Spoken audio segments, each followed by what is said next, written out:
కరెక్ట్గా ఎన్నికలు స్టార్ట్ అయ్యే టైంకి ఒక నెల రోజుల ముందు నుంచి మన ఏ ఊరైతే ఆ ఊరు ఆ ఎమ్మెల్యే గారికి ఆ ఊర్లో తిరిగే బేవారస్ గాళ్ళ మీద ఎనలేని ప్రేమ పుట్టుకొచ్చేస్తాడు. పిలిచేసి తలా ఒక 500 ఎంతో ఇచ్చేసి మన రోజు ఇస్తాను రా, మీరు బాగా ఎంజాయ్ చేయండి, కనిపించిన ప్రతి ఒక్కరికి కూడా మన ఎమ్మెల్యే గెలుస్తాడని చెప్పండి అని చెప్పి చెప్తారన్నమాట. వాళ్ళు నెల రోజులు సరిపడా డబ్బులు వస్తూ ఉన్నాయిగా, రోజు వస్తున్నాయిగా, చేసేస్తారు. నెల రోజుల తర్వాత ఏముంటుంది?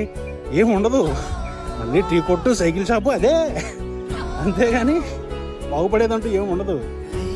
ఈ తరం ఏంటంటే ఈ బేవారస్ తరం ప్రతి ఎన్నికల్లోనూ ఉంటారు, ప్రతి తరంలోనూ ఉంటారు. నా చిన్నప్పటి నుంచి చూస్తుంది. పనికి వచ్చే పని చేయండి అండ్ వాడిని మీకు కరెక్ట్ పని ఇమ్మని అడగండి రా, పనికి మాలిన వాళ్ళారా. జై హింద్.